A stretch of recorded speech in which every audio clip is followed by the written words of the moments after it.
Cool. So crop planning. Let's review a little bit about where we've come and how, I guess how I approach, because yeah, as Hannah, you shared, a lot of people approach crop planning in different ways.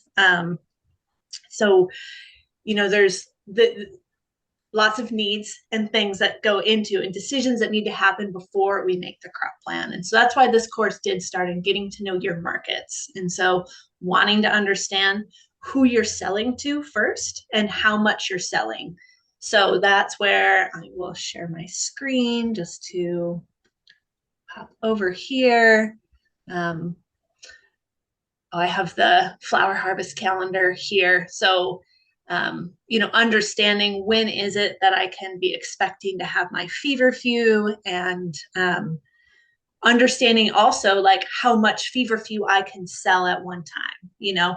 This is a crop, as with many other veggie crops too. Like if you plant broccoli, it's like all that broccoli is going to come on in like a 2-3 week window, and feverfew is the same way. How much broccoli or feverfew can I move in that 2 week period? So that way I can plan backwards of how many plants I'm going to need to like meet those numbers. So who am I selling to is an important part of that question. It can be exciting to just kind of plant and then try and sell. And so, that's another approach to the whole farming thing, is to kind of be like, I'm going to plant what I can and then I'm going to sell it later. That's kind of more of that like wholesale market where you can offload a large volume of something to another wholesaler, and then they're going to distribute it for you, probably in a much larger scale. Um, and so, as we're trying to like hone in maybe on having that diversified farm, we need to be more and more specific about what we're growing and when and how much, so that we can like limit the amount of waste that we have on the farm. And this it comes important too, because if you can only sell 10 pounds of cucumbers, yet you're growing 50 pounds of cucumbers, it's hard to be harvesting 50 pounds of cucumbers and then not selling them and having to move them. And then just leaving those cucumbers on the vine and only getting 10 pounds. Now you're left with these cucumbers that are getting just massive and massive, and you have to kind of deal with those as well. And so, you know, there's the approach of like trying to plant a lot to, accommodate for loss. And then there's conservative, I'm just going to plant a little bit and not have enough. It's your own map. And so kind of seeing what your perspective is on risk is like, how much do I really feel comfortable planting at a time? That's kind of a headspace tangent, but yeah. So we start with the market, figure out who we're selling to. We figure out when that seasonality can grow. And in this class too, we talked a lot about first and last frost dates and seasonality and how when things are blooming and all those different seasonal considerations. And that was a really good session for anyone that hasn't listened to that one. That was a fun one, good contributions on everyone's part. So that's like that seasonal input. And then, as you said too, Hannah, like really your space and how much space you have to grow things is this like another element. So you have those two moving spheres essentially of, I have this much land to grow on and I want to be selling this much stuff. And how do those two kind of like meet in the middle? And that's really where our crop plan kind of can come from. One side meets up and then you kind of got to check it and then like scale it down and like bring it back if you don't have enough space to actually grow on. And it can be really hard to understand how much space you need to grow something. And so as we're going through this like crop planning process, there's a lot of tools available.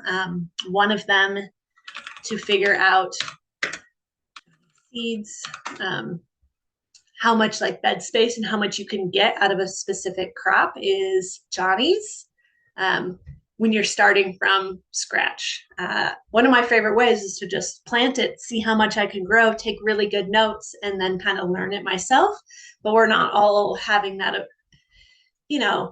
we have those different approaches too, right? And so my approach is kind of more in that like, oh, let me learn it and kind of go slow and see what happens. And like, I just want to kind of have more of a loose fitting rather than trying to have a very specific plan. But there are really good tools out there, and Johnny's has some of them. I'm going to put this link into our resources page. Planning tools and calculators. Planning and plotting seed quantity. Yes, your average yield per row. So these are really fun, direct seeded versus your transplanted crops.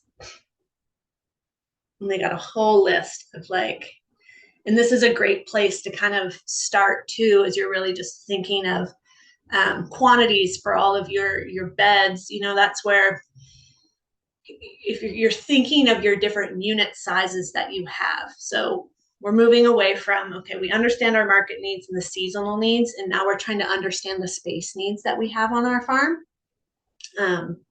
And that space needs is how big is your bed and how much can you expect to be making off of that one bed, and how do you like planting that bed. So typically, you know, it's easier to just plant one bed at a time of the same thing. And Heidi, that's what kind of we were chatting about too out in your gardens was, you know, having this box and have it kind of be all one thing, and you're just going to be able to more easily manage that crop and those rotations of crops. Sometimes you can do this like intercropping stuff, which is really fun to play with to like maximize your space. And trying to think of some of my favorite ones, and that to each their own, you know, but I love interplanting lettuce under broccoli crops during a very specific time of the year. I like planting, you know, radishes or green onions alongside, you know, newly planted cucumbers or zucchini plants because, you know, those radishes are going to be ready in like 28 days and then be ready to harvest. And green onions, I'd kind of like them everywhere, but maybe not next to cucumbers. We'll see. But, you know, those radishes are like a quicker crop and they'll be ready. Yeah. So thinking of like interplanting in that way is fun if that's in your brain space. But I would just kind of caution against, you know, going too hard on that front. Like if you're starting to plant things, it's like really planting just one thing in one area in one block at a time. And then kind of layering in some of those experiments as you go, because like we found with celery and lettuce, trying to interplant those, it's like they have the same root zones and they occupy the same part of the soil. Like their roots are both really shallow. So they were really competing with each other versus, you know, planting like lettuce next to a tomato, and tomatoes occupying a deeper root space than that lettuce will. And so that's like, you know, one consideration that you can have. Because you hear about that a lot in gardening is companion planting and interplanting. And the reality is you just scale up your business. You know, you're thinking of how easy is it for me to harvest that crop? And, you know, are those plants really going to be beneficial? Because half of our time is spent harvesting. So how can we make our harvest easier?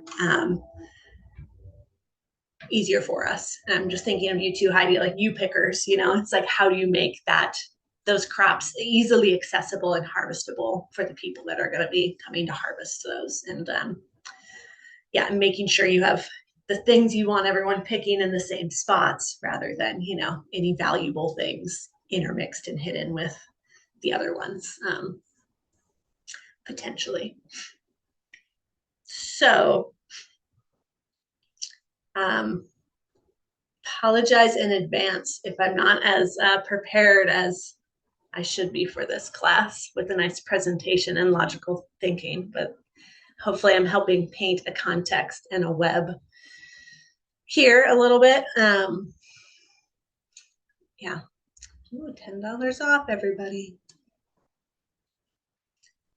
So yeah, that's getting some information. And I think what's going to be best to like move us along in this effort is to take a crop and actually crop plan for it. So that way we can be getting the information we need about that crop and then going ahead and actually planning for it. And so remember, again, there's decisions we need to make before we start crop planning, and then there's the actual crop planning piece. And so let's just go ahead and pick a crop we're going to choose a veggie crop. I'm going to suggest a brassica because it's kind of brassica season. And there's, do you have any favorites, anybody?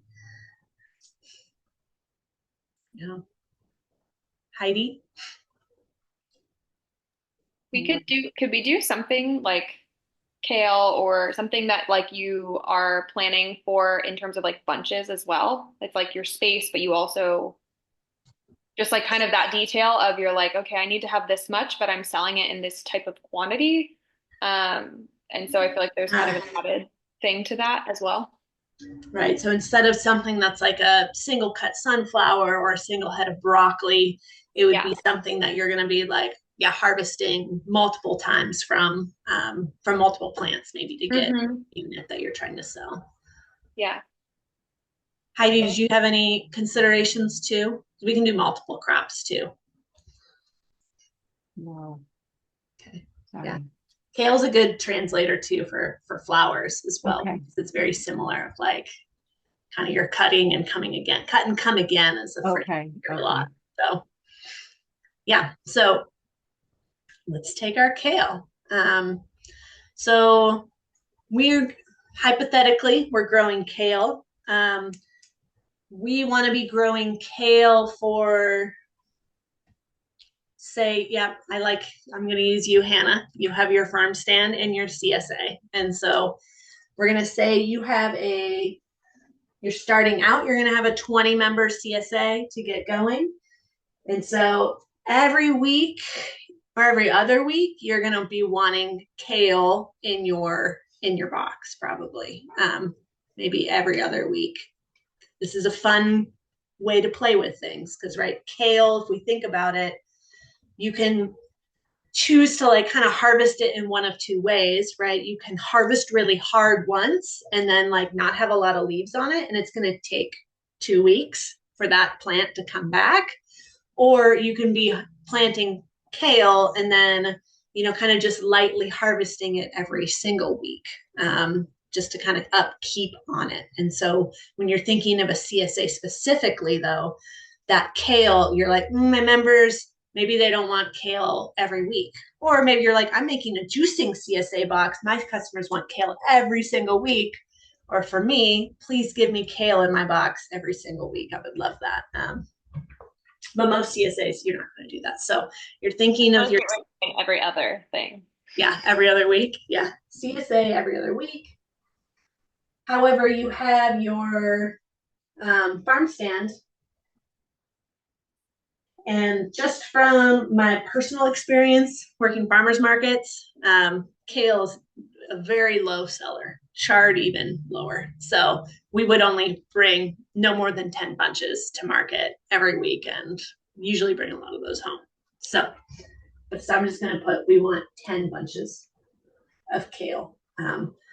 So really, you know, this now is where you're thinking, well, if I plan for 30 bunches a week, that's probably going to give me enough of a cushion, right? So, every other week I want 20. So one week I'm going to want 10, the next week I'm going to want 30, or there's so many iterations of this. Your CSA could be modeled that you have bi-weekly CSA shares. So 10 of those are picking up on week A and 10 of them are picking up on week B. So I mean, this is where we're starting to get into these complexities of the thought process for our CSA. And so I'm throwing a lot of information out at you all, but it's just a lot of different ways to frame this. And maybe it would help too if I just popped on a new little Google Doc.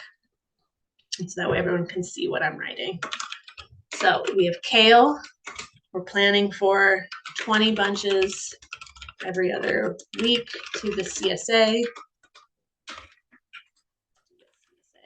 And then farm stand 10 bunches. And so, we're making a choice then to plan for 30 bunches per week. And then you're like, that's my like margin of error since I'm, 1 week, week A is going to be 10 bunches. 30 30 bunches. So that means I kind of have this like margin for error or failure here that's in this like 20 bunch range. And so, that's like one way to add in this like resiliency factor, so to speak, of like, I want to make sure I have all those kale bunches. And so, how do I go and make that more resilient? Do I plan to actually have 50 bunches because I just know there are so many squirrels and it's going to be a really hard area for me to be growing kale. And so I need to just like plant a ton of it so that I can make sure that I get that kale when I need it. Or you're like, I'm trying to grow kale, you know, in the wintertime, it grows really, really well. It's going to do great. It's going to be really abundant in this like fall season. So I'm going to want, you know, just I don't need more than my 30 bunches of kale, you know. And that's going to change with the season. Super hot in the summer. It's going to be stressed. Leaves are going to be smaller. You're going to need more leaves per plant. Like these are so many considerations. So as we're just taking one crop, how does that crop change throughout the season is another decision that we're going to have to be figuring out. And we don't always know those things. And so in order to like find that kind of information, that's where, again, we're going back to our harvest calendar. So we have an understanding of when something's going to grow. But now we have to have this added layer in of like, how is it going to act in, let's see, January through March. And then we have April through probably through June. I'm talking about coastal life here. And then like, oh my gosh, July through September, it's a different story. October through December is another one, right? So, we're trying to figure out this crop in January through March, and we're like, all right, when we're harvesting it. And so this is how we're thinking harvesting versus growth cycle, like how fast, like that DTM. Make a little table here. That's going to erase my thing. Are we all kind of tracking so far here? Okay, cool. I'm going to add one more row here. So, I mean, and this is where I just have so much fun in farming. Like, this is why I love farming, because this is so complicated and there's like endless information to have. We have to like start somewhere and make an assumption to get us going, but then I get to refine it every year and I just keep getting to learn about this. And so taking really good notes is super important. And keeping track of those notes is like a whole business in and of itself. My mind likes to hold on to things and can do so pretty good, but it's I wonder how many people would also echo that to be like, this is what I love about farming. People are like, this is the part that I don't want to have to think about. The problem solving piece. How are you feeling about it, Heidi? Kind of like this like problem solving, getting to know the crops piece, or It feels a little overwhelming right now because I haven't done it before, Yeah. especially factoring in the like different times of the year where things yield differently and Yep. so Yeah. And so I think especially with flowers, noting that they have very specific seasons. And so they don't change too much in their behavior. okay. So note that. I mean, other than like zinnias right now, it's like, oh, their heads are really tiny, Yeah. whereas they're bigger bloomed in the summertime. Yeah, but with veggie crops, definitely noticing that changing, especially when it comes to like days to maturity. And so you kind of note that too. And like in flowers for like sunflowers, it's like, let's go back to our calendar here in terms of like, if I'm planting kale or anything in October through December, the amount of sunlight that's available is really small. And so anything that's planted during that time is going to have a higher DTM than the seed packet. sometimes upwards of like 20 plus days more than what you see in your seed packet. And that's kind of where you're going. Your starting off point here is in Johnny's, let's see if we can, oh, it does have it's taking wants to sell me it. Days to maturity is that number from when you transplant it to when you're harvesting it. And so that's for transplants, right? And so for direct seeded things, it's from when that's germinating, and has its first true leaf to when you harvest it. And so that's what it means. Days to maturity doesn't mean that's when you seed it into the the cell in your tray, because you'll notice that has a set of days, and now sitting in the greenhouse for 3-4 weeks, and now you're going to be transplanting it out, and that's your DTM is what's listed in the seed packet. So that's a really important something to distinguish. And so anything that you're seeding in this October to December timeframe, it's going to take longer in the greenhouse, and it's going to have a longer, I'll say longer rather than higher days to maturity than what the seed packet says. And yeah, that's where we are right now in this like kind of time frame. Here we are in like November 12th. But now as you're switching and you're past the winter solstice, now days are getting longer.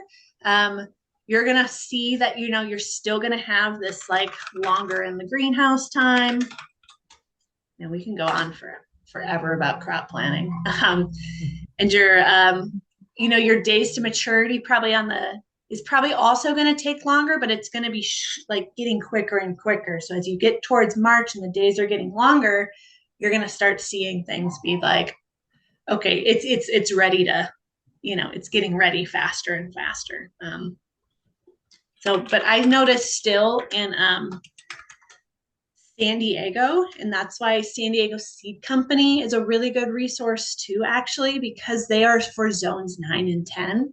So they are giving us information that's specific for our zones. When we're looking at Johnny's charts here, where does Johnny's grow? They grow in like, I think, New England somewhere. So, that days to maturity is going to be very different than what ours are, because they're not trying to plant those in February like we are. They're waiting until that first frost is done, and then they're seeing it. And that's like their day lengths are really long, right? Because all of this is a lot of daylight dependencies. Seed packet, and and then as we're getting into this April and June timeframe, that's when you're probably going to be hitting more of like what the seed packet says, like is actually accurate. And so we do try and kind of put this buffer in crop planning for this, like the winter months, because of that fact. So DTM is accurate.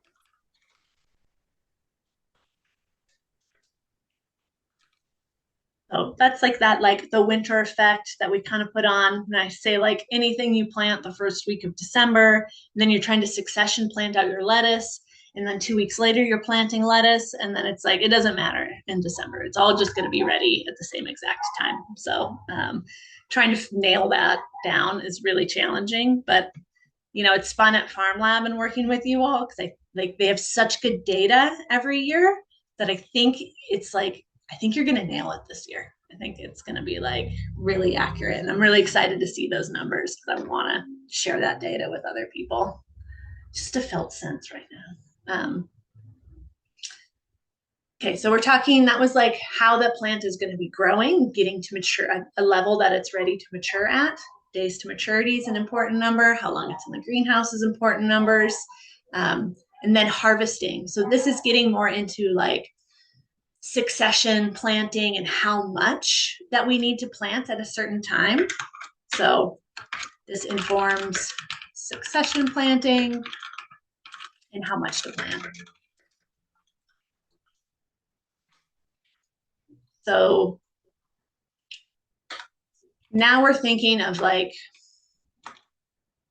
in these different seasons, and this is like very broad spectrum too. So we have like a cut and come again crop is what we're talking about specifically, rather than a like one and done thing. And so this is fun to like play with like arugula or any kind of like salad mixes of ones that you're like, oh, I'm going to cut this. And how do I prefer to have my arugula look? How many cuts can I get off of it? If I put shade cover on it or I don't put shade cover on it, like how much cleaning do I have to do? Some people prefer to like only cut once and never have to come back again. It's not worth it. Other people try and like get the most they can off one crop. So lots of preferences. And so with kale, we did choose one that's got a lot of kind of preferences around it too, in terms of like how we harvest it. So essentially, like kale looks the best in like those biggest leaves. So at Wild Willow, we would plant kale and leave it in the ground for at least a year and like make these giant like tree kales. And like it was very fun, you know, but the best kale is going to come like it hits that days to maturity, and you're going to have some awesome kale for probably like 3 to 4 weeks. And so you're thinking of that like I have like 3 to 4 weeks of harvest off one planting. You know, and just to bring in like other kind of examples is like zinnias is a really fun example too of like a crop that you can plant once and then just like keep kind of harvesting off of it. Broccoli is a really fun one to consider because you can harvest the main head out of it and then you get these side shoots. And depending on how deep you make your cut, you can get all these side shoots like 4 weeks later, 6 weeks later, and then you can be harvesting that for like 2 months. You know, that's fun. Like Brussels sprouts are another one you can kind of like keep harvesting off of them. These are all brassica plants. Tomatoes, you know, tomatoes, cucumbers, zucchini. That's a really, the summer crops are really fascinating because I feel like in our San Diego climate, like cucumbers, as much as in theory you should be able to plant just like 2-3 rounds of cucumbers in a year, it just like doesn't work that way for us on the coast. Like you need to plant successions and they really just produce for like 2 to 3 weeks. So yeah, like what is your harvest window? So that's like an important number here as well. So we're looking at how many successions, number of successions, how much to plant, and then like that harvest window.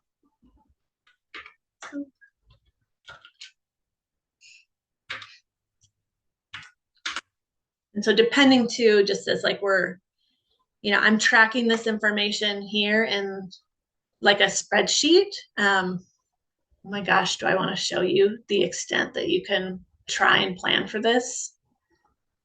This is wild. This isn't my brain. This is Ani's brain. Where the flower production, planning, master. Where's the master?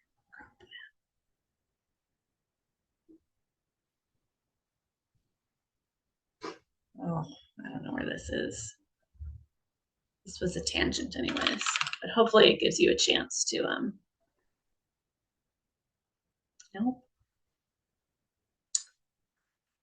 process the information a little bit more. Gosh, where is that? Well, flower production.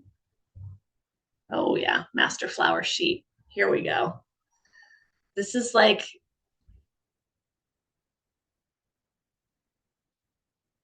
another approach too to like this. Ani and I's brains work very differently with crop planning, which makes it hard for us to do it together because I have it all in my head and I'm like, oh yeah, that's it. And I can just like recall all the different numbers.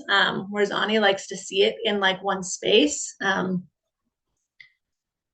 But for me, it's just hard to like update this spreadsheet with what I know. And there is this kind of information around like kale can be planted at this spacing and should be planted this often. It needs trellising. This is the bed size, like all the notes around it. You can have a lot of information about these crops. And I know that just like that's what works for some people, is to have all that information in one spot. Versus like trying to pull from my memory of like, oh yeah, what did I do last year? And so that's really is like you're starting this out. You do need a reference, you need a starting point somewhere. And these like, especially with flowers, you can like buy people's crop plans. With veggies, you can oh, how long has Sienna been here? um, Sienna's coming in to join the party. Wanting to note that you can be buying people's crop plans so that you have a starting point from which to go from. And like, there's like nothing wrong with having that starting point. And I know since there's Fox Point jumping in too now, it's, you know, they brought in a consultant to help them get that crop plan going as a starting point.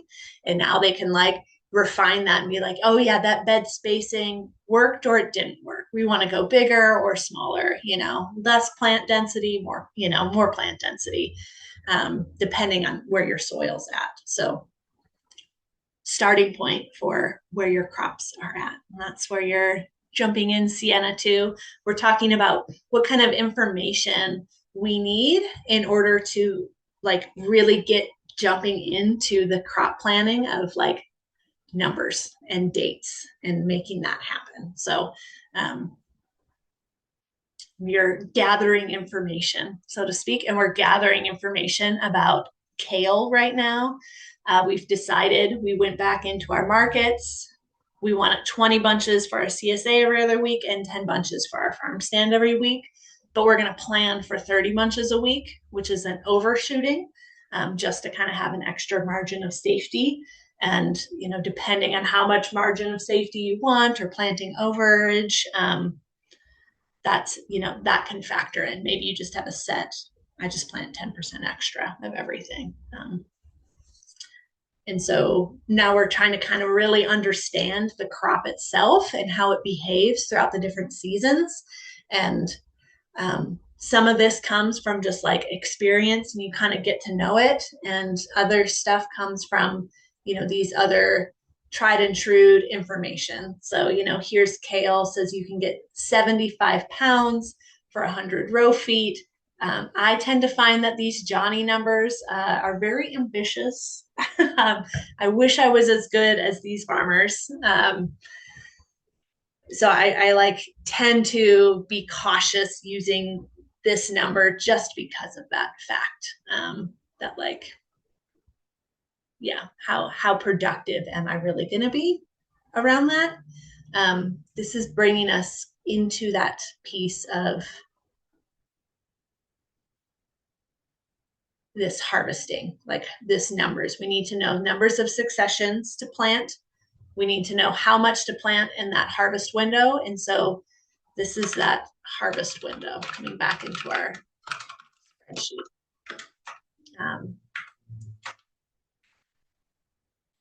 Winter. And so our harvest window in like January to March, it might change. You know, that's like a good general statement, is just to say we can harvest our kale for like 4 weeks. I don't know, Sienna, do you have other input that you want to bring in on kale that you know of since you're here now? Like how it have you been able to harvest a lot longer off a single planting of kale over there? Wow, I'm honored to be asked. Yes. Yeah, so our first succession of kale, we did dino kale and curly kale back in April. Okay. Our dino kale got disturbed by pests sooner. The curly kale, we were able to skirt and add extra like fertilizer, and it came back with like a pretty nice succession. So we're actually still getting curly kale from those original plants while we're waiting for the second succession that we planted in a different field to come in. But yeah, it's been, I guess, like 6 months that we're still getting kale from that original plant. Yeah, and noticed we did chat too with like, 3 to 4 weeks of like primo, like kale is probably what you can expect, but then you can still keep harvesting and it's really good kale. It's just not this like super long, luscious leaves. It's going to maybe be a little shorter. Was that your experience as well? Yes, yeah, Yeah. definitely the beginning, they were massive and yeah, tall, wide. We got maybe like 5 stems in a bunch, and now we have more, and they're just shorter, smaller bunches. Mhm. They're also used in our salads and smoothies, so for things like Yeah. that, it doesn't matter too much. So I guess it depends what you're selling it or using it for. Yep. Exactly. All the complexities. This is why we love crop planning. Yeah, yeah, Yeah, because it really depends on who you're selling to. And it's like at a farmer's market, at your farm's, farm stand would be different than a farmer's market. At a farmer's market, maybe you don't want like a bunch of tiny little kale leaves. Everyone's like, what's that? I don't want that. But your farm stand are people like, yeah, man, I love you. I see you. I'll just take whatever kale you have. And I know it's still good. So it's that element of like, what's your brand of farm too? Some farms brand themselves as looking just like a grocery store. Other farms like don't have to have that because they're behind the scenes and things are, it's just going to a chef, and chefs are super like flexible and easy to work with.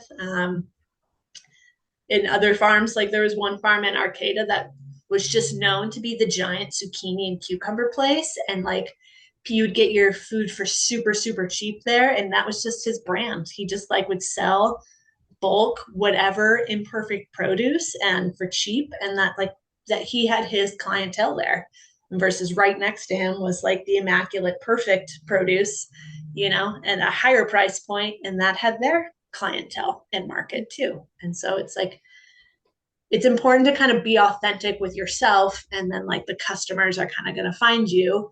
And at the same time, understanding like, well, if I don't produce a product that people are familiar with, then, you know, will they buy from me and will they keep buying from me? And yeah, if you push it too far and say, oh, I really want to get, 6 months of harvest, is that going to push certain customers out? So how often do you want to plant them? Um, with kale, I tend to kind of think of them as like a every 60 days I plant them. And then there's like enough successions so that like, as the one is kind of coming off, I have another one coming on, and that one's going to be really great. And if something happens, I have that other succession to kind of fall back on for a little bit. And so for me, I'm going to just, and for this example, I'm going to say we're going to be doing successions every 60 days. And just like making that statement, it's not going to change with the seasons. It's just always going to be 60 days. So, you may say like, oh, but if I plant it in the winter time, maybe I should be planting more frequently because it's going to take longer to get to maturity. I'm not going to like try and consider that. And I'm also, for simplicity too, I'm just going to say we're going to plant, we have to determine a quantity now. And so we're just going to state a single quantity too. Um, and I'm just curious too, since Sienna, you're there thinking, just hearing your perspective as well, coming into quantity that you're planting, you're kind of planting there by your beds, right? You're like, I have a whole bed. I'm going to plant that entire bed of kale. And you're coming from that angle rather than trying to calculate, I need 100 bunches of kale every week and I need to make sure I have that. Do you have like a sense on that? Yeah, I feel like it's somewhere in the middle right now because I think as I joined, you were mentioning that we started with like a crop plan that a consultant had helped us develop, and we had the point was just that we had a planted farm before we really had any businesses or outlets established. So I think in that regard, we were just planting based on beds. And now, because we know our markets a little bit better and we are asking our chef, like, okay, how many pounds of this would you expect to use a week? So we're like actively, for example, planting seeding beets because there's a beet hummus and we know that like he's going to use a certain poundage of beets every week. And um yeah, so somewhere in the middle, I would Yeah. say. And you've been doing this for like 7 months kind of thing. So you are in this like very early stage where you started with something, you're in this figuring it out stage. And then like in like this time next year, you're going to have a lot more confidence, probably being like, oh yeah, I know we can do this. And this is how much we're going to get out of the bed. So you get to be in that like awkward teenager phase, I call it. Yeah. It does feel like an awkward teenager phase, yeah. Um, yeah. And so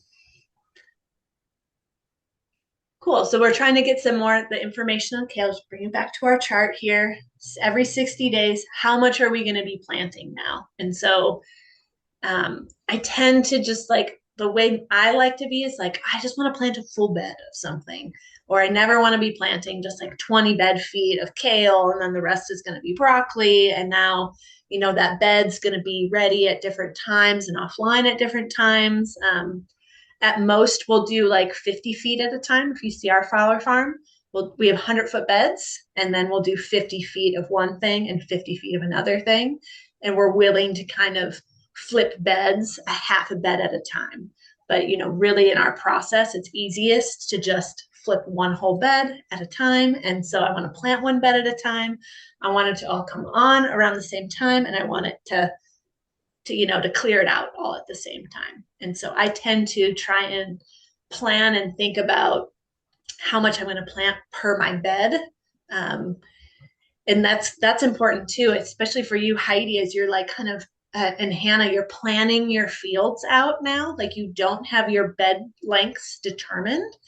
This is like a really like this piece right here is important because you're like having 100-foot beds is a lot. If that's like your strategy, it's like I want to flip over a whole bed at a time.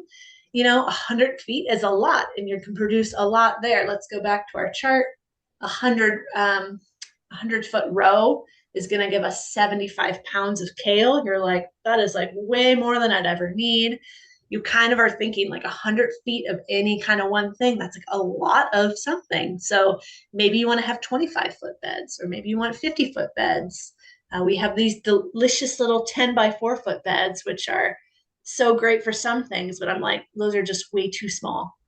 I need at least twice that size because I'm always planting 2 beds at a time of something. So, how long are your beds, Sienna, at Fox Point? Do you have a standard bed size too? Yeah, they're 100 feet by 30 inches. 30 inch. Yeah, and that's a good standard, I would say. 100 feet by 30 inches. So, and that's just like an important element too of just that standardization, having a standard bed size or 2 standard bed size, but really not venturing further away from that. It may look really pretty to have a lot of different bed lengths and stuff, but when you're thinking of like cutting your drip tape to all the same length, cutting your row cover to all the same length, it is very frustrating. If from speaking from experience and working on a farm where they had 40-foot beds, 50-foot beds, 90-foot beds, and 100-foot beds.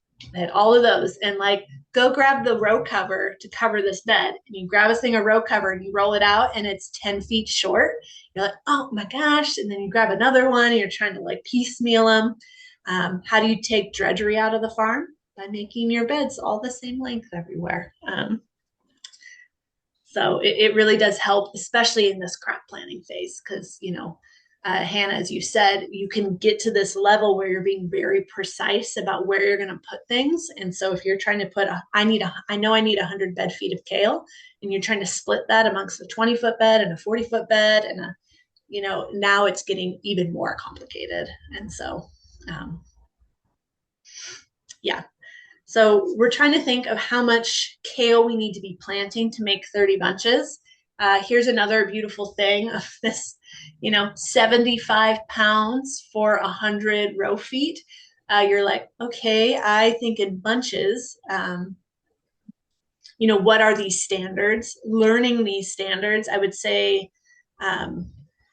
it'd be nice if I found a resource for you all that talks about standards. I remember when I was first learning this, you're trying to make a case. You want to send a case of kale out to your restaurant, and they're expecting to be getting kale that's a standardized bunch that they're getting from the wholesalers. And so speaking that same language is important. That's why big kale versus little kale, they should still weigh about a half a pound. That's kind of what I remember them weighing. I don't know if Sienna, if you have a weight, do you weigh your produce or you just go by counts? We're starting to weigh more, but we haven't, I don't know a weight of an individual bunch, but we do get weight orders from our like restaurants and cafes. So they'll be like, we need 20 pounds of loose kale or 20 pounds of lettuce. Mm-hmm. And that I do have now a better visual of because the totes we harvest in, like a tall tote, for instance, you can pretty consistently get like 10 pounds of cut lettuce in there. So that like helps us as well. Yeah. Understanding those standardizations and speaking the same language as your buyer is really important. Bunches versus heads, one head of one type of lettuce is very different than one head of another type of lettuce, as Hannah knows when you're sending it to the kitchen. They're not all the same. So it's just important to kind of like understand who your buyer is. But when we're doing crop planning, we need to come and choose like the set of units that we're going to be, speaking and planning in. And so pounds will work for some folks. We work in bunches at our flower farm rather than by stems. We're not doing stems, we're doing bunches, and one bunch is 10 stems. And so that's our standard of unit that we're planning in. And bunches is what we're talking about here for kale, 30 bunches a week. And so if each bunch is 0.5 pounds, that means we're looking to harvest 15 pounds of kale a week. And come here.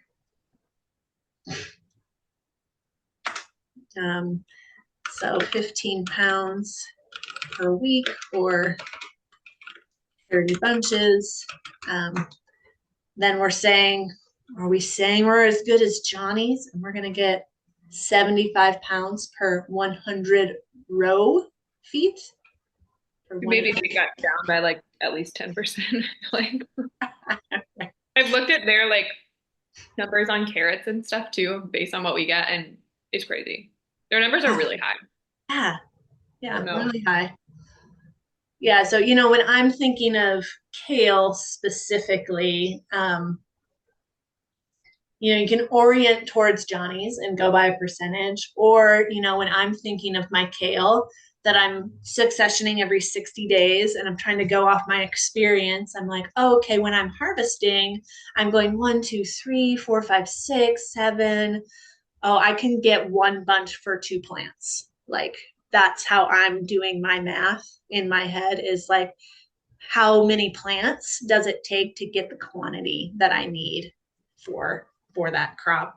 And when we're working on these like smaller numbers, like that is a really good approach in order to get there. And then so 2 different approaches that you can kind of take, using these numbers from the charts versus that experience of like, oh, the plants that I know that typically grow well, I can get, 1 bunch per 2 plants.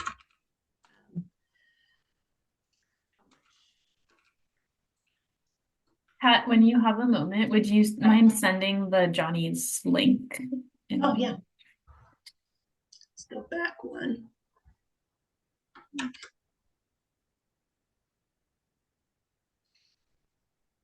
Appreciate the breaks. I think it helps our brains process information better because it's a lot.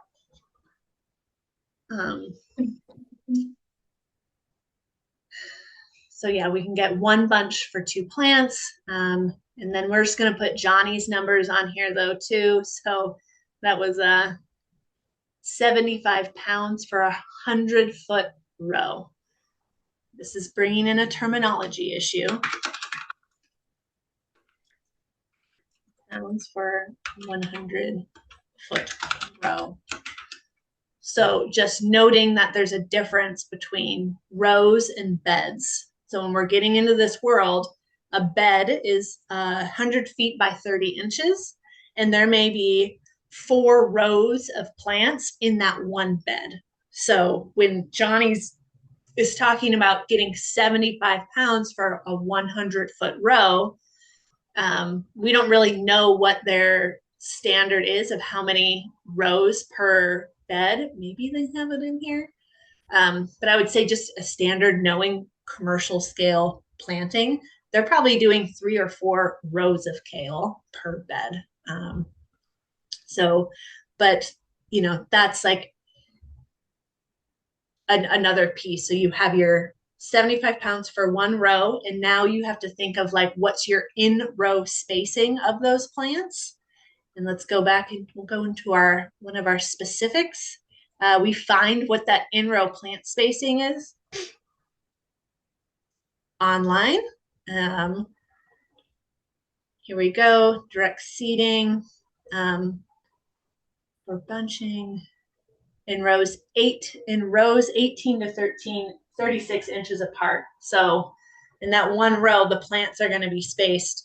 The in row plant spacing is 18 inches, 18 to 36 inches. And you're going to decide what's best for you in this range. You're like, my fertility is amazing. I want to get that 18 inches. I want to maximize the coverage of the soil.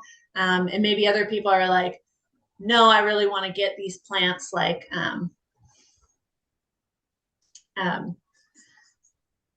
you know, bigger. My soil fertility is bad, so they need more space so they can like access more fertility, so they're not like fighting one another. It's a fun thing to do for sure, especially as you're like learning your plants. Like broccoli, we tried, let's try it really close, 16-inch spacing, 18-inch spacing, 24-inch spacing. How do the plants differ? And it really is amazing. Given how you do your fertility, you may want to have that bigger plant spacing because you don't put as much fertility in or have that much fertility. Or maybe you're going to go really tight because you know, you're like, I hook those plants up. I'm constantly feeding them. They're going to have what they need all the time. So understanding your plant spacing. I'm going to say 18 inches. 36 inches seems really far apart for me. I've never heard of kale being planted that far apart from one another. So take that with a grain of salt, everything. So we're going to do 18 inches. We got our plant spacing. We're going to be 18 inches in row spacing. There's so many determinations that we have to be making here and for crop planning. So we're trying to figure out how much still, but I'm jumping around. I already apologized to everybody else that I'm not as organized as I wish I could be for this class, but we're painting a context. So thank you. It kind of reflects the beast of crop planning. Like there's infinite things to consider. Yeah, thank you, Sienna. Yeah, exactly. And we all have our different approaches too. Just hope I'm like touching on all the things. Yeah, but this is this like one bunch for 2 plants. This is how I'm going to be teaching us, like for, in our choices is one bunch for 2 plants. We can extract that information from this 75 pounds per 100-foot row, but like that's just coming at it from like a different angle, right? So when we talked about, I'm going to plant 3 beds of kale and I can just harvest all that kale and I can just send it out to whoever I want or to these wholesalers and they're going to move it, rather than us who are very specific on how much that we want to be growing. And so the Johnny's numbers are great to have as like a target, and you can do all your like old school math of like, all right, and so that's how many bunches per 100-foot row. And if I don't have 100-foot rows, I have 20-foot rows. How many bunches can I get from, that rows? Are you familiar with that kind of math? Should we do a little math lesson tangent? Yes. Okay, do. So we're going to do some conversions, because they are important. This plant spacing, we're gonna get back to that. So it's nice to do this. I like handwriting this out. 75 pounds for 100 foot row. There's actually, oh no, that's in Microsoft Word. Back in my engineering days, they had something to make it really easy to like do these, to write this in a way so it's not super weird. So we're talking about 75 pounds. So the ultimate number we're trying to get is, so we say we have, we know we have 20-foot beds here, and we're trying to figure out how many bunches can we get off of a 20-foot bed. That's the question we're trying to answer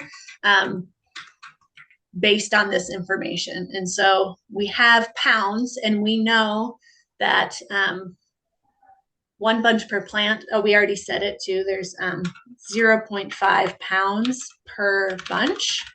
And so now we're gonna pop that in. So in 1 bunch, we're gonna get 0.5 pounds. Math lesson, I love math. Repeat that to yourself, even if you don't like it. And so now we're gonna so now these pounds essentially cross each other out. Where's my strike through feature? I don't have a strike through. Maybe I'll make it. It might be under format, if I remember correctly. Text, strike through, Alt Shift S. So now these pounds, Alt Shift S. Did I miss that? Alt, oh, Shift 5. Cool. So now we're left with how many bunches per row. And so we're almost for a 100-foot row. And so how many, we're trying to get to a 20-foot row. And so that means we can bring out we have, I'm getting lost a little bit here, as we all do. You know, that's like 100 feet divided by 20 feet. So that means we have, you know, 5.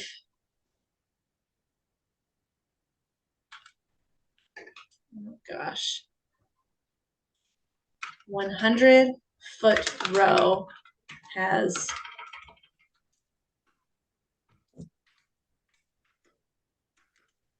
5, oh gosh, 5 20-foot rows. Got it? You have 5 20-foot rows in a 100-foot row. And so now we get to cross out this, it should probably be like 1 100-foot row, 1 100-foot row. So now we're crossing out this. I'll shift 5.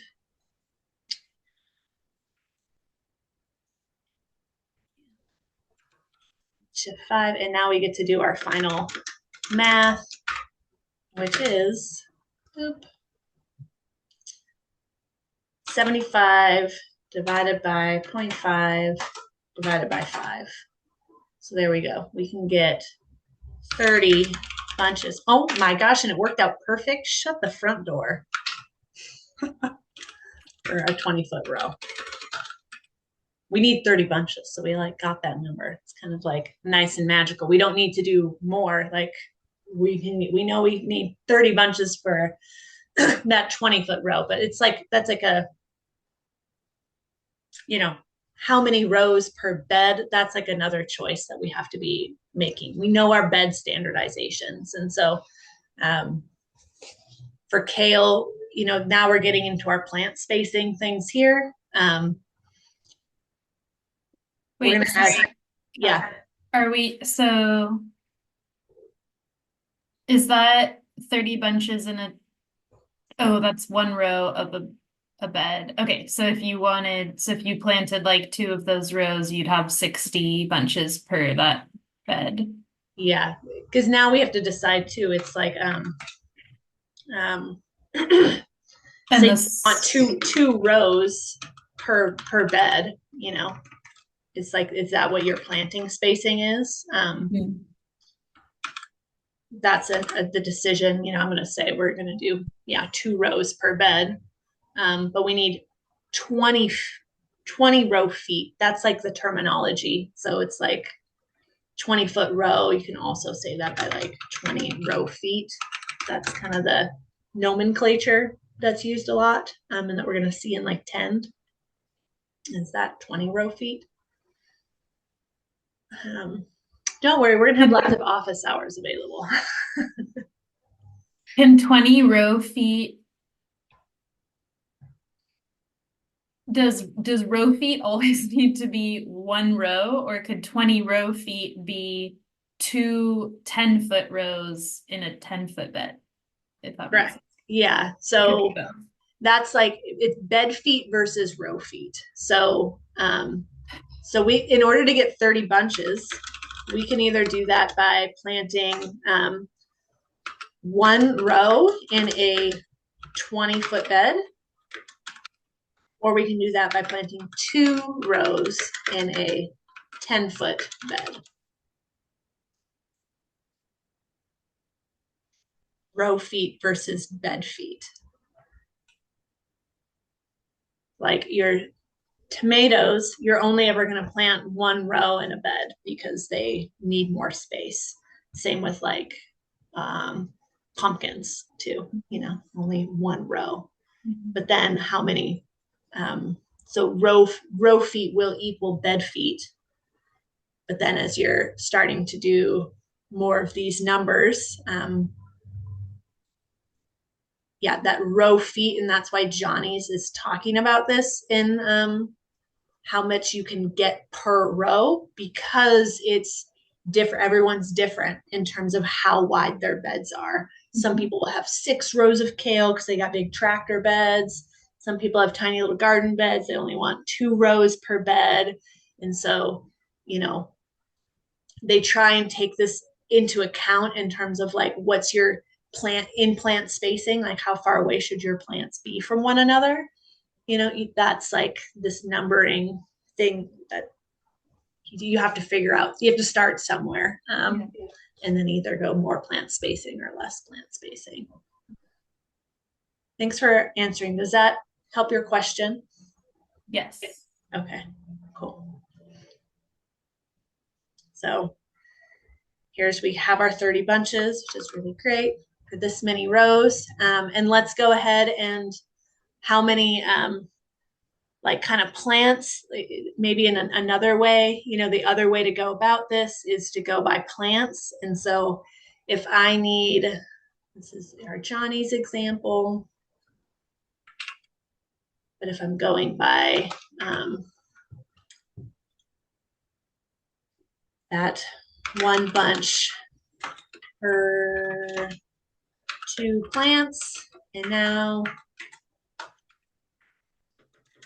I need to get 30 bunches. For how many plants am I going to get for 30 bunches? I have like, I'm solving for, solving for X plants for 30 bunches. And now I'm going to do my basic algebra of solving for X. And so that means putting X on one side of the equation. So X equals, oh gosh, why is math really hard at 7 p.m. at night? I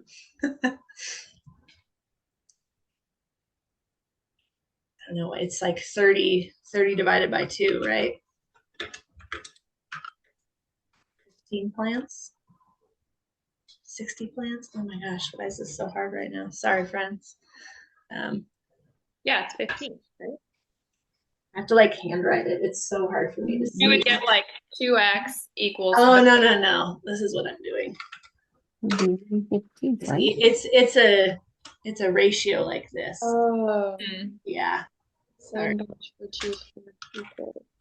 30 bunches. That's why it's not making sense. It should be 60.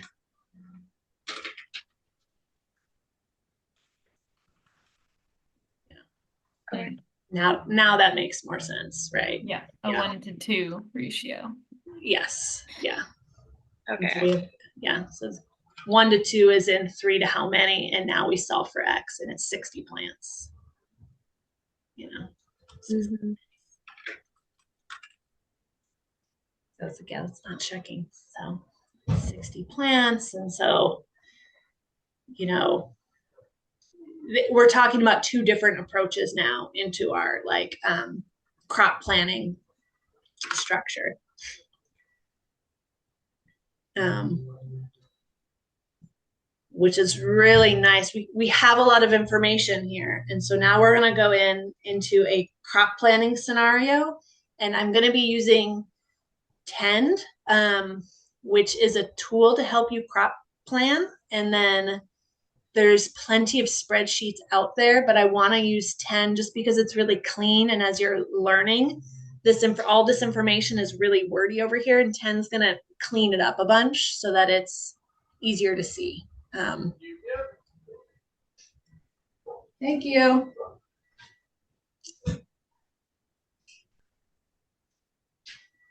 So, that was a lot of information just to understand one plant. Kid you not, it really does take that long to really think of each plant. And when Ani and I are doing, this is our crop plan for the flowers, look at all of these different flower plants. This is a lot of conversation, and now we're talking about different colors and, curly kale versus dino kale. It's like you can really go crazy town. And so this takes hours. Like our crop plan takes like 4 like 8-hour days, like 40 hours for us to like make our crop plan.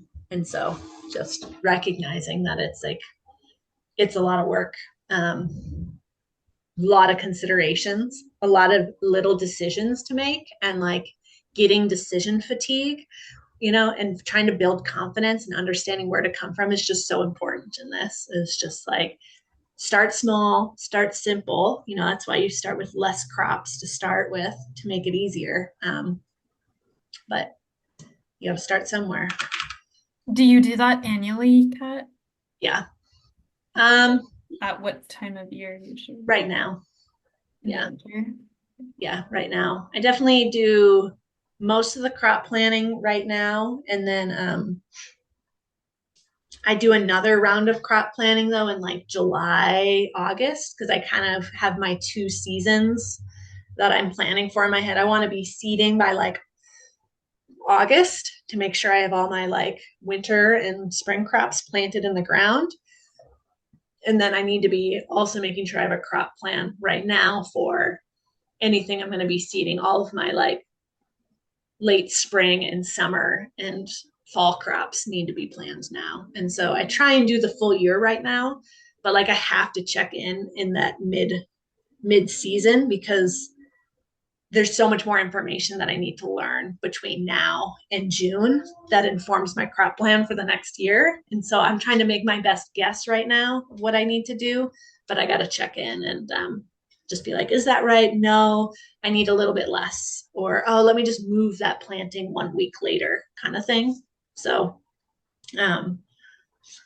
software like this, Tend, really helps make things really visual. Let me just back up a second. I will show you, I have ornamental kale, so I can at least have something to show you guys similar. It makes it so nice and visible where I'm like, here's my seeding date, here's my transplanting date, and now let's pop into 2025 and I'll be able to see when I'm going to be harvesting those kales here. And so as I'm trying to like crop plan, as I'm getting more advanced and I'm like visual, I can like drag and drop stuff. And so that it's like aligning perfectly. I can look at this by location. Since Hannah, we were talking about that. I can be planting and moving. It'll be easier to see in 2024. Gridding out like where these crops are going and when one finishes and when the next one can start here. I would say I mean, I just find it's really hard to plan your bed spacing here so accurately starting out, because if you, unless you really know, like, yep, my kale, it's got 58 days to maturity, I harvest it for 60 days and then it's done, and I know for a fact that's how my kale acts, then I can like reliably put something else in the ground right after that and plan for that.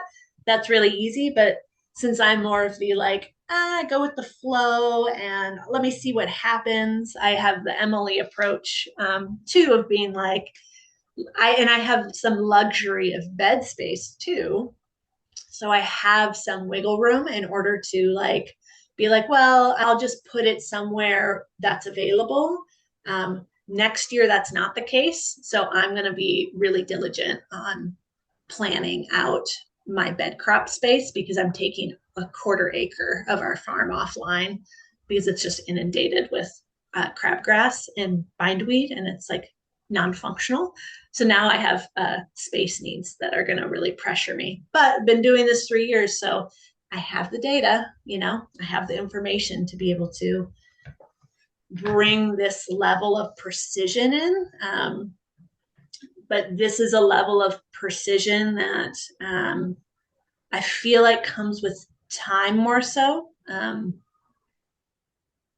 since everyone here is pretty new, I would say Ecology Center is very specific on their time. And Kara was saying that they spend like, as a team, like 2 hours a week plus on crop planning and just negotiating bed space and moving stuff, because you can plan it and then it shifts.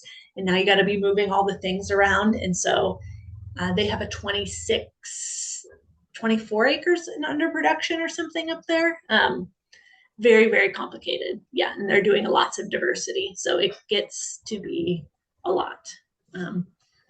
This is where it can go. We're not going to go to that extreme. We're just going to really start with the basics of not needing to know where these plants are going to go, other than the fact that we know we have like 20-foot beds that we're working with, because that was what we stated. We need 20-foot beds. And really what our main focus is as we're learning to crop plan is making sure that we can get the amount of kale that we want by when we want it, reliably. And so how can I make sure that we get that kale delivered, by June, for when that chef is changing his menu and wants kale on the menu, so to speak.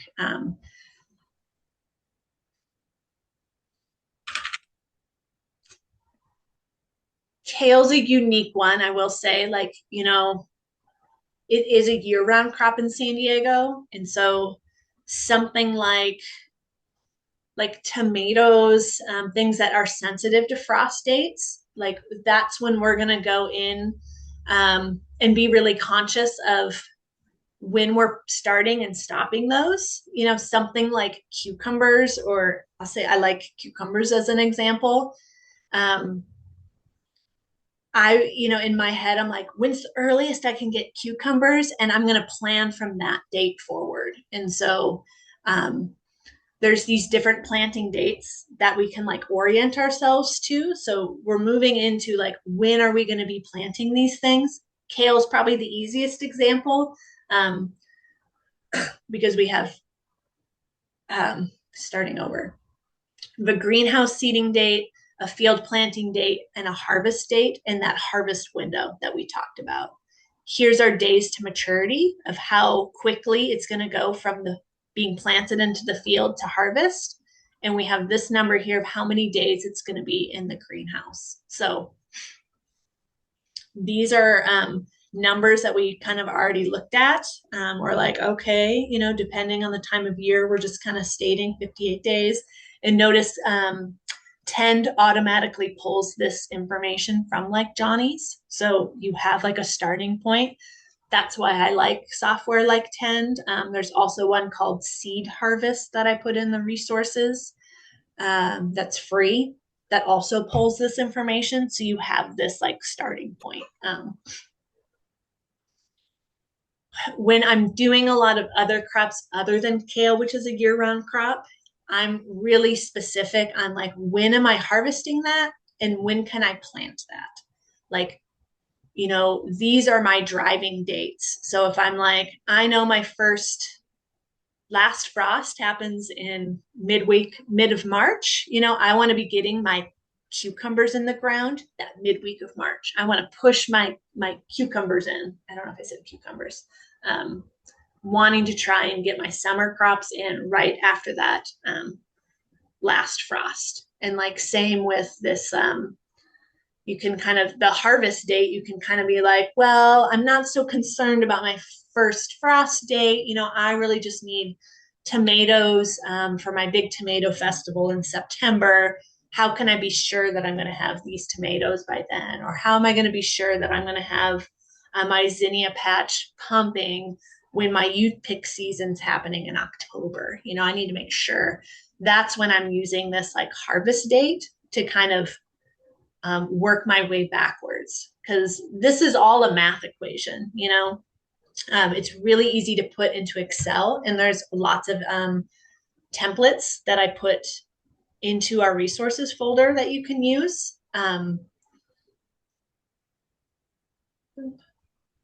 That like can literally take an equation and here you go, it puts all the information in. When are you seeding it? When are you transplanting it? First harvest and your last harvest. And you can make equations in your Excel or sheets in order to like calculate all this information and make your own.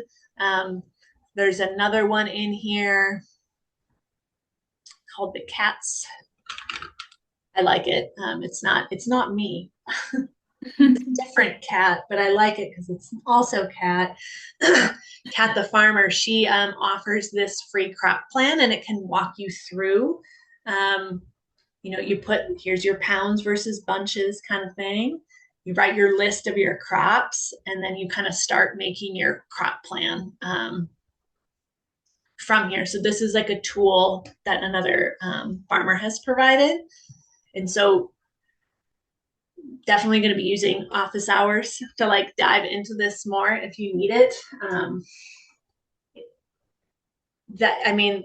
The quickest way is to use some of these softwares, and more are coming out because you don't have to try and understand these spreadsheets. Because if spreadsheets aren't your thing, it's like it is worth investing the money into a software that makes it like user friendly and really easy to just put in the information here.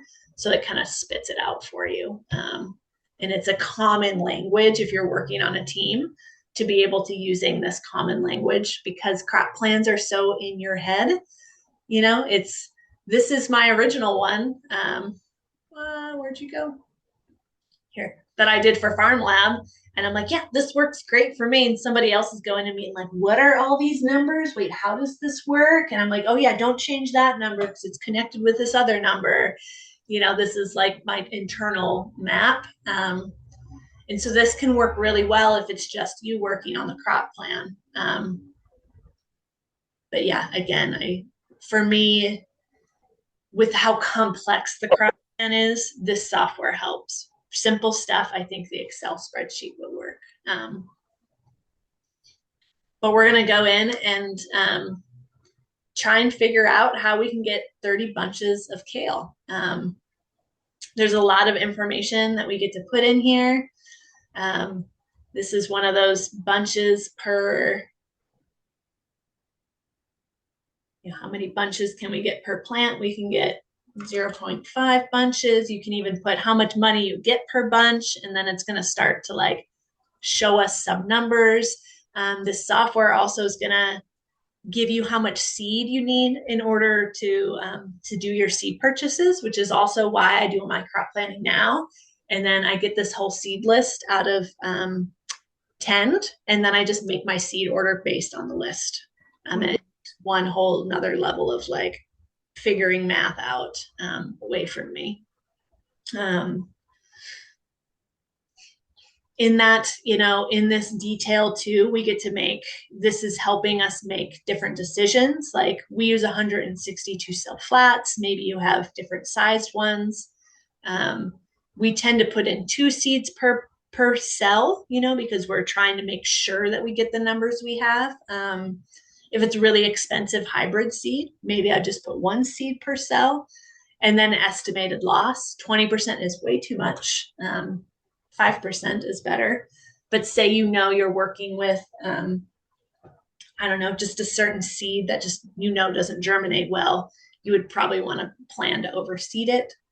So there's all these informations that you add in, but we're really just trying to get our kale variety in, generic variety.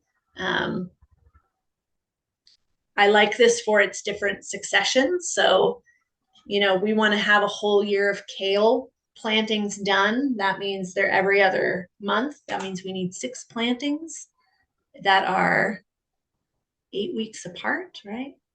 Every 2 months, 60 days. Times 8. Yeah. Give or take. So I want to get that 6 plantings. I want kale year round. That number will be different if I just want my 1 planting of tomatoes kind of thing. Then this is kind of where we get to talk about that plant spacing. We already determined we want 18-inch in row. Here's our in row spacing. We want 2 rows per bed. And then this is where we kind of get to figure things out. 10 makes it pretty easy, but if we were to go back into our thing, this is where, again, we have bed feet, row feet, and plants. So this is this nomenclature. So that's why I was like really trying to emphasize this, because when you're going into these crop planning softwares or any tools, they're all going to be talking about this, So how I said we can figure out how many kale plants we need to get 30 bunches, I could put that's how I've done my background math is plants. So I'm going to put in that I need 60 plants, I often work in bed feet personally, rather than row feet. But you got those Johnny numbers, plug them in with row feet. Like all these conversions are done here. Bed feet, we know we want 10 bed feet, because remember back here, just to refresh, we need 20 row feet, and 2 rows in a 10-foot bed. And so that was what we determined we needed. So here we go, our 10 bed feet. Estimated yield. Oh, that's silliness down here. I still have yet to really figure out the 10 conversions. Whatever. And so this is going to start. And so Hannah, you're trying to figure out got my access to my land. I built my beds. Awesome. March 1st is the first time I can get plants in the ground. That's when my beds are going to be ready. And so you can come in here and pop in March 1st on a Saturday. And now this software is going to take 31 days minus that and give you your greenhouse seeding date. And it's also going to add your 58 days to maturity to tell you when your first harvest date is here.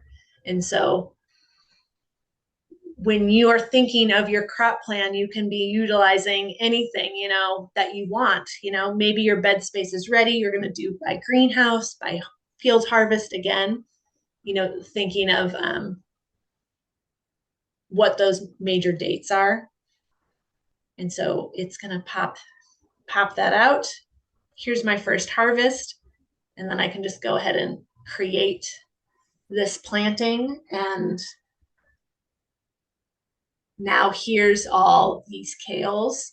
And it's going to tell me when I need to seed them in the greenhouse, when I need to transplant them.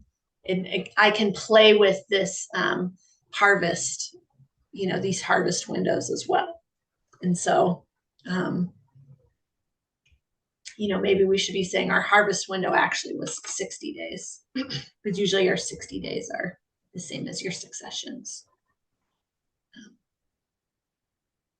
So that is this one's finishing, this one's coming on kind of thing.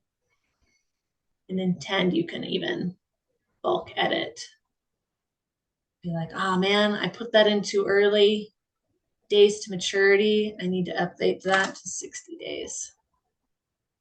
And it's gonna hopefully update them all for me. There it goes. So yeah, and then I got to refresh it because and that's probably one of the biggest drawbacks to Tend is just it needs to be refreshed a lot. It's got a ton of quirks, and it's $400 a year for this subscription. But if you think of your time, how many hours are you saving by having this software? It also gives me a list of my tasks. So once I finish all of my plantings, now I have it in a one simple place. I'm like, here I have 11/29. I have all my seeding dates. These are all the things I need to seed on that one day. And so that work has been just like done for me versus when I'm doing my own crop plan, I have to kind of do some extra work to figure out easily what my greenhouse seedings are. And so if you really love your Excel sheets and stuff, and this Cat's Crop Planner also gives you this, will give you a summary of when you need to plant things. Yeah, because pretty much once you have your crop plan, now you need to take it into a form that's actually like usable and you're communicating to your team. This is when you're seeding stuff in the greenhouse. And this is what you can use to like send to your chefs and be like, oh, yep, this is when we're going to be planning things. Yeah.